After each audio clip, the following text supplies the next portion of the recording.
सूचना केवल हमारे विचार हैं, वित्तीय सलाह नहीं। निर्णय लेने से पहले खुद शोध करें। किसी भी लाभ या हानि के लिए हम उत्तरदायी नहीं हैं। आज हम देख रहे हैं सुब्रोस लिमिटेड के 2025-26 Q1 की standalone financial performance. Starting with the sales, पिछले क्वार्टर से सेल्स में -3.5% का डिक्रीज हुआ है, मगर कंपनी ने पिछले साल के मुकाबले 8.5% का सेल्स इंक्रीज रिपोर्ट किया। Expenses -2.5% quarter on quarter decrease हो गए हैं, जो साल भर के 8.5% के राइज के साथ अलाइन करता है। एक्सपेंसेस में डिक्रीज अच्छा है, लेकिन सेल्स में डिक्रीज निराशा की बात है। ऑपरेटिंग प्रॉफिट, जो पिछले साल के कंपैरिजन में 6% अप हुआ है, quarter on quarter around -12% decrease हुआ है। Operating profit margin OPM annual basis पे -0% से डिक्रीज हुआ है और पिछले क्वार्टर के कंपैरिजन में -1% से डिक्रीज हुआ है। एक्सेप्शनल आइटम्स को ऐड करके अदर इनकम पिछले क्वार्टर के कंपैरिजन में -12% गिर गई, बावजूद इसके ईयरली ग्रोथ 79% हुई है। इंटरेस्ट एक्सपेंसेस पिछले क्वार्टर से -23% डाउन हुआ, लेकिन ईयर ओवर ईयर डिक्रीज -9% हुआ है। डिप्रिशिएशन कॉस्ट में क्वार्टरली -10% का डिक्लाइन देखने को मिला और ईयरली बेसिस पे 1% का इंक्रीज देखा गया। प्रॉफिट बिफोर टैक्स एनुअली 15.5% बढ़ा, लेकिन प्रीसीडिंग क्वार्टर से -12% डिक्रीज हुआ है। इस साल कंपनी ने 26% टैक्स पे किया और क्वार्टरली कंपनी ने 25% टैक्स पे किया है। नेट प्रॉफिट ने ईयर ऑन ईयर 16.5% का इंक्रीज दिखाया, लेकिन लास्ट क्वार्टर से -12% का कंट्रैक्शन हुआ है। इस क्वार्टर के दौरान कंपनी का परफॉर्मेंस इतना अच्छा नहीं रहा।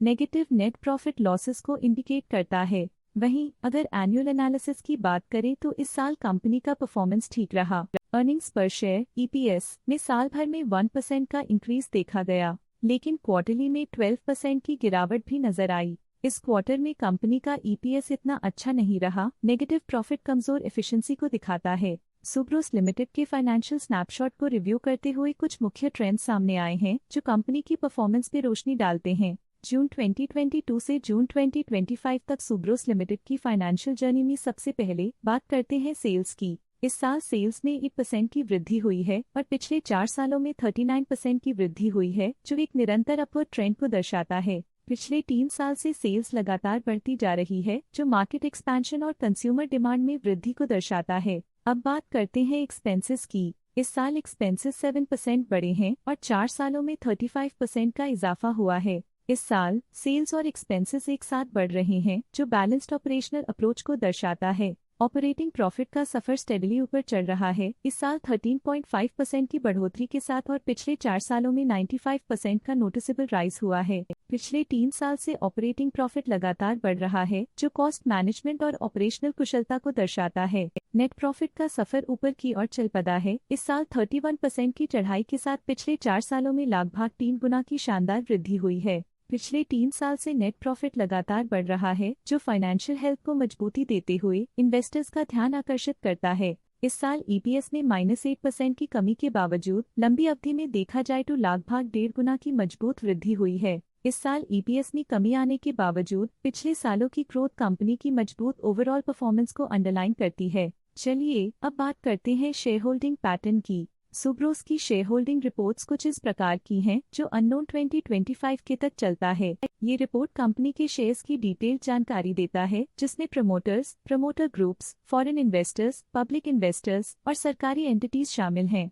पब्लिक हेल्थ शेयर्स का परसेंटेज 2025 के में 19.23% से 2025 के में 18.96% तक डिक्रीज हो गया। इस डिक्रीज से साफ है कि इस टाइम पीरियड में कंपनी में पब्लिक का हिस्सा डिक्रीज हुआ है।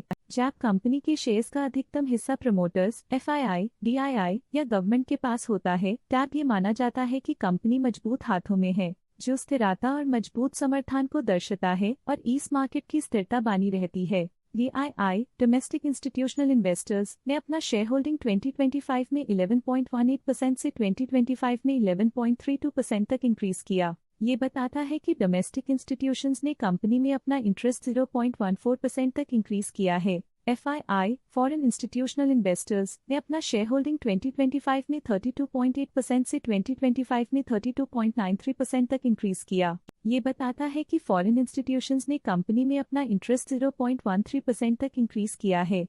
ये था कंपनी का करंट शेयर होल्डिंग पैटर्न। चलिए देखते हैं कुछ इंटरेस्टिंग DII डील्स जो हाल ही में कंप्लीट हुई। 17 जून 2025 को ग्रेविटॉन रिसर्च कैपिटल LLP ने 3.3 लाख शेयर्स खरीद लिए 1036.02 रुपीस पर यूनिट के हिसाब से, जिसका टोटल था 34.1 करोड़। 17 जून 2025 को ग्रेविटॉन रिसर्च कैपिटल LLP ने 3.3 लाख शेयर्स पोर्टफोलियो से हटा दिए 1036.51 रुपीस पर यूनिट के हिसाब से, जिसका टोटल था 34.1 करोड़। उम्मीद करते हैं कि इस क्वार्टर की DII डील्स का ये विश्लेषण आपको पसंद आया होगा और उपयोगी लगा होगा।